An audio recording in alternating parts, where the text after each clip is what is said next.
ಆತ್ಮೀಯ ಬಂಧುಗಳೇ, ಶ್ರದ್ಧೆಯ ತಂದೆ ತಾಯಿಯಂದರೆ, ನಲ್ಮೆಯ ಸಾಹಿತ್ಯಾಭಿಮಾನಿಗಳೇ, ಹಿಂದಿನ ಕಗ್ಗದಲ್ಲಿ ಹೇಳಿರುವಂತೆ ಪ್ರಕೃತಿಯ ಸೊಬಗು ಅತ್ಯಂತ ಬೆರಗನ್ನ ತಂದುಕೊಡುವಂಥದ್ದು.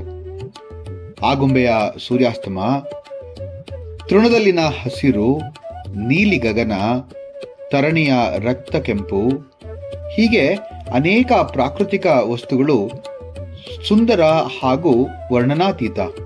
ಪ್ರಕೃತಿಯ ಈ ಸುಂದರವಾದಂತಹ ವಸ್ತುಗಳು ಹೇಗೆ ಮನಸ್ಸನ್ನ ಖುಷಿಪಡಿಸ್ತವೋ ಹಾಗೆಯೇ ಕೆಲವೊಮ್ಮೆ ಅವು ಮನಸ್ಸಿಗೆ ಹಿತವನ್ನ ಕೊಡದೆ ದುಃಖವನ್ನು ಕೂಡ ಕೊಡುತ್ತೆ. ಪ್ರಕೃತಿ ಹೇಗೆ ಸುಂದರವೋ ಹಾಗೆಯೇ ಭಯಂಕರವೂ ಕೂಡ ಹೌದು. ಆದ್ದರಿಂದಲೇ ಅಲ್ವೇ ಪ್ರಕೃತಿಯನ್ನ ರುದ್ರ ರಮಣೀಯ ಅಂತ ಕರೆದಿದ್ದಾರೆ. ಇಲ್ಲಿರುವ ಮನುಷ್ಯನ ಪ್ರತಿಯೊಂದು ಚಟುವಟಿಕೆಯೂ ಕೂಡ ಪ್ರಕೃತಿಯ ತಾಳಮೇಳದಿಂದಲೇ ಆಗುತ್ತಿರುವುದು ಅನ್ನೋದು ಸುಳ್ಳಲ್ಲ. ಮನುಷ್ಯನ ಪ್ರತಿಯೊಂದು ಆಗು ಹೋಗುಗಳಿಗೆ ಪ್ರಕೃತಿಯ ಕೈವಾಡ ಇದ್ದೇ ಇರುತ್ತೆ, ಅದರ ಒಂದು ಮಹಿಮೆ ಇದ್ದೇ ಇರುತ್ತೆ. ಇಷ್ಟೆಲ್ಲ ಗೊಂದಲದಿಂದ ಕೂಡಿರುವಂತಹ ಈ ಪ್ರಪಂಚದಲ್ಲಿ ನಾವುಗಳು ಅಂದರೆ ಮನುಷ್ಯರು ಶಾಂತಿ ನೆಮ್ಮದಿಯನ್ನ ಕಾಣುವುದಾದರೂ ಹೇಗೆ ಅನ್ನುವಂತಹ ಒಂದು ಮಹತ್ತರವಾದಂತಹ ಪ್ರಶ್ನೆಗೆ ಉತ್ತರವಾಗಿ ಈ ಕಗ್ಗವನ್ನ ಹೇಳ್ತಾ ಇದ್ದಾರೆ ಡಿ.ವಿ.ಜಿ. ಅವರು. 58ನೇ ಕಗ್ಗ ಹೀಗಿದೆ: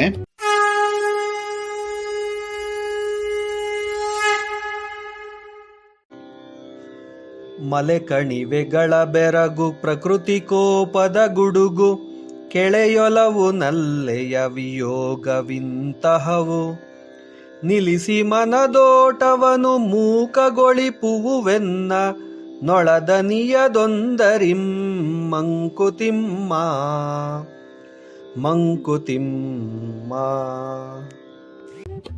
ಮನಸ್ಸು ಮರ್ಕಟವಿದ್ದಂತೆ, ಅದರ ಚಂಚಲತೆ ಹಾಗೂ ಉದ್ವೇಗವನ್ನ ಶಮನಗೊಳಿಸೋದು ಅಷ್ಟು ಸುಲಭವಾದಂತಹ ಕೆಲಸವಲ್ಲ. ಆ ಶಮನಗೊಳಿಸುವಂತಹ ಬಗೆಯಾದರೂ ಹೇಗೆ ಅನ್ನೋದಕ್ಕೆ ಬಹಳಷ್ಟು ಜನರಲ್ಲಿ ಉತ್ತರ ಇಲ್ಲ. ನಮಗೆಲ್ಲರಿಗೂ ಕೂಡ ಅದೊಂದು ಬಹಳ ದೊಡ್ಡ ಪ್ರಶ್ನೆಯಾಗಿ ಕಾಡುತ್ತೆ. ಮನುಷ್ಯನಿಗೆ ಪ್ರತಿಯೊಂದರಲ್ಲೂ ಕೂಡ ಈ ತರಹನಾದಂತಹ ಪ್ರಶ್ನೆಗಳು, ಅಸಹನೆಗಳು, ಕೋಪ, ದ್ವೇಷ, ಅಸೂಯೆ ಇದೆಲ್ಲ ಇದ್ದೇ ಇರುತ್ತೆ. ಮನುಷ್ಯ ಯಾವುದೇ ಕಾರ್ಯ ಮಾಡೋದಕ್ಕೆ ಹೊರಟರು ಕೂಡ ಆತನಲ್ಲಿ ಇಂತಹ ಉದ್ವೇಗ ಬಹಳಷ್ಟನ್ನು ಕಾಣ್ತೇವೆ. ಕೆಳೆ ಅಂತಂದ್ರೆ ಗೆಳೆತನ, ಆ ಗೆಳೆತನದ ಒಲವು, ಪ್ರೀತಿಸುವ ನಲ್ಲೆಯ ವಿಯೋಗ, ವಿದ್ಯಾಭ್ಯಾಸದ ಎಡವಟ್ಟು, ಬಾಳಲ್ಲಿ ವ್ಯಾಪಾರದ ನಷ್ಟ, ಜೀವನದ ಸಂಕಷ್ಟಗಳು, ಆರೋಗ್ಯ ಸಮಸ್ಯೆ, ಉದ್ಯೋಗ ಸಮಸ್ಯೆ, ಹೀಗೆ ಅನೇಕ ಸಮಸ್ಯೆಗಳಿಂದ ಕೂಡಿರುವಂತಹ ಮನುಷ್ಯ ತನ್ನ ಮನಸ್ಸನ್ನ ಏಕಾಗ್ರ ಚಿತ್ತದಲ್ಲಿಟ್ಟು ಬಾಳುವೆ ನಡೆಸೋದಾದ್ರೂ ಹೇಗೆ? ಎಷ್ಟೊಂದು ವಿಚಾರಗಳಲ್ಲಿ ಮನುಷ್ಯನ ಒಂದು ಶಕ್ತಿ ಅಥವಾ ಕ್ಷಮತೆ ತುಂಬಾ ಕಮ್ಮಿ ಅಂತ ಅನ್ಸ್ಬಿಡುತ್ತೆ. ತನ್ನೊಳಗೆ ಹುಟ್ಟುವಂತಹ ಮನಸ್ಸಿನ ಒಂದು ನಿಗ್ರಹತೆ ಆತನಿಂದ ಆಗೋದೇ ಇಲ್ಲ. ಇಲ್ಲಿ ಪ್ರಕೃತಿಯ ಸುಂದರ ಸೊಬಗನ್ನ ವರ್ಣಿಸ್ತಾ ಆ ಸೊಬಗು ಮತ್ತೆ ಆ ಒಂದು ಪ್ರಕೃತಿಯ ರುದ್ರ ರಮಣೀಯವಾದಂತಹ ಘಟನೆಗಳು ಮನಸ್ಸನ್ನ ಹೇಗೆ ತಲ್ಲಣಗೊಳಿಸುತ್ತವೆ, ಹೇಗೆ ಆ ತಲ್ಲಣದಿಂದ ಮನಸ್ಸನ್ನ ಶಾಂತಗೊಳಿಸೋದು, ಶಮನಗೊಳಿಸೋದು ಅನ್ನುವಂತಹ ಮಹತ್ತರವಾದಂತಹ ಪ್ರಶ್ನೆಗೆ ಉತ್ತರವನ್ನ ಕೊಡ್ತಾ ಇದ್ದಾರೆ. ಬೆಟ್ಟ ಗುಡ್ಡಗಳು, ಅದರಲ್ಲಿರುವ ಕಣಿವೆಗಳು, ಪ್ರಕೃತಿ ವಿಕೋಪದ ಗುಡುಗು, ಸಿಡಿಲು, ಮಳೆ, ಚಂಡಮಾರುತದಂತಹ ವಿಷಯಗಳು, ಸ್ನೇಹಿತನ ಒಲವು, ಪ್ರೇಯಸಿಯ ವಿಯೋಗ ನಮ್ಮ ಮನಸ್ಸನ್ನ ಆಳ್ತಾ ಇರುವಾಗ ಇವುಗಳನ್ನೆಲ್ಲವನ್ನ ಕೂಡ ನಿಲ್ಲಿಸಿ ಮನಸ್ಸನ್ನ ನನ್ನ ಒಳದನಿಯೇ ಮಾತ್ರವೇ ಸುಮ್ಮನಾಗಿಸೋದಕ್ಕೆ ಸಾಧ್ಯ ಅಂತ ಹೇಳ್ತಾರೆ ಡಿ.ವಿ.ಜಿ. ಅವರು. ಇಲ್ಲಿ ಗಮನ ಹರಿಸಬೇಕಾದಂತಹ ವಿಷಯ ನನ್ನ ಒಳದನಿ. ನೋಡಿ ಎಷ್ಟು ಚೆನ್ನಾಗಿದೆ. ಯಾವುದೇ ವಿಷಮ ಸ್ಥಿತಿ ಎದುರಾದಾಗ ಜೋರಾಗಿ ಕೂಗಾಡಿ ಅರಚಾಡೋದ್ರಿಂದ ಆ ಪರಿಸ್ಥಿತಿ ಸುಧಾರಿಸೋದಿಲ್ಲ. ಬಲ್ಲವರು ಹೇಳಿದಾರಲ್ವಾ, ಅಂತಹ ಸಮಯದಲ್ಲಿ ಮೌನವಾಗಿದ್ದು ಶಾಂತ ಚಿತ್ತದಿಂದ ತಮ್ಮ ಬಳಿ ಇರುವಂತಹ ಒಳ ಮನಸ್ಸಿನ ಮಾತನ್ನ ಕೇಳಬೇಕು ಅಂತ, ಹಾಗೆಯೇ ನಡ್ಕೋಬೇಕು ಅಂತ. ಮೌನೇನ ಕಲಹಂ ನಾಸ್ತಿ ಅಂತ ಹೇಳಿರೋದು ಕೂಡ ಅದಕ್ಕೆ ಅಂತ ಅನ್ಸುತ್ತೆ. ಮನಸ್ಸು ಹತೋಟಿಗೆ ಒಳದನಿಯ ಅನುಸರಣೆ ಎಂದಿಗೂ ಕೂಡ ಉಪಕಾರಿ. ಒಳದನಿ ನಿಮ್ಮ ಆಂತರ್ಯದ ದನಿ ಎಂದೂ ಮರಿಬೇಡಿ. ಅದು ನಿಮಗೆ ಎಂದೂ ಕೂಡ ಮೋಸ ಮಾಡೋದಿಲ್ಲ. ಅದಕ್ಕೆ ವಿದ್ಯಾವಂತರು, ಬುದ್ಧಿವಂತರು, ಜ್ಞಾನಿಗಳು ಹೇಳಿರುವುದು ಮತ್ತೆ ನಡ್ಕೊಳ್ಳೋದು ಕೂಡ ಅದನ್ನೇ. ಅವರು ನೋಡಿ, ಹೆಚ್ಚು ಜ್ಞಾನವನ್ನು ಸಂಪಾದಿಸಿದವರು, ಬುದ್ಧಿವಂತರು, ಶ್ರೇಷ್ಠ ವ್ಯಕ್ತಿಗಳು ಯಾರು ಕೂಡ ಅರ್ಚಾಡಲ್ಲ, ಕಿರ್ಚಾಡಲ್ಲ, ತಮ್ಮ ಪ್ರತಿಪಾದವನ್ನ ಜೋರಾಗಿ ಹೇಳುವಂತಹ ಪ್ರಯತ್ನವನ್ನು ಕೂಡ ಮಾಡಲ್ಲ.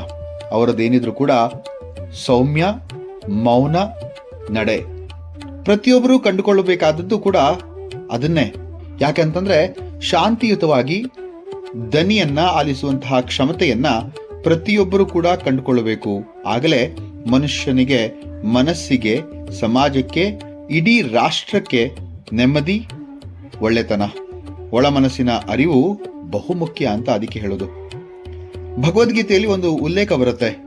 ಶ್ರೀಕೃಷ್ಣ ಹೇಳ್ತಾನೆ, ಈ ದೇಹವನ್ನು ಒಂದು ರಥವೆಂದು ತಿಳಿ, ಆತ್ಮನೇ ಯಜಮಾನ, ಬುದ್ಧಿಯೇ ಸಾರಥಿ, ಮನಸ್ಸೇ ಲಗಾಮು ಮತ್ತು ಓಡುವ 6 ಕುದುರೆಗಳೇ ಅರಿಷಡ್ವರ್ಗಗಳು ಎಂದು.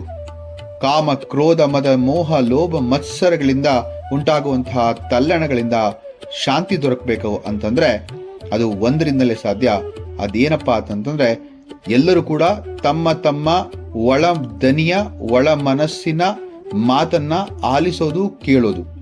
ಅದಕ್ಕೆ ಹೇಳ್ತಾರಲ್ವಾ, ಏನಾದ್ರೂ ನೀವು ಮಾತಾಡಕ್ ಮುಂಚೆ ತಡೆದು ಮಾತಾಡಿ, 2 ನಿಮಿಷ ಯೋಚನೆ ಮಾಡಿ, ನಾನು ಮಾತಾಡ್ತಾ ಇರೋದು ಸರಿಯಾ ಇಲ್ವಾ ಅಂತ ಹೇಳಿ. ನನಗಿಲ್ಲೊಂದು ವಿಚಾರ ನಾಲ್ಕು ಬರ್ತಾ ಇದೆ. ಲಿಯೋ ಟಾಲ್ಸ್ಟಾಯ್ ಎಂಬಂತಹ ಒಬ್ಬ ಮಹಾನ್ ಜ್ಞಾನಿ ಒಂದು ಮಾತನ್ನು ಹೇಳ್ತಾನೆ, when you speak let the speech go through 3 golden gates ಅಂತ ಹೇಳಿ. ಅಂದ್ರೆ ಆ 3 ಸ್ವರ್ಣ ದ್ವಾರದ ಮುಖಾಂತರ ಆದ ನಂತರ ಅದು ಸರಿ ಅಂತ ಅನ್ಸಿದಾಗ ಮಾತ್ರ ಮಾತನ್ನ ಆಡಬೇಕು ಅಂತ.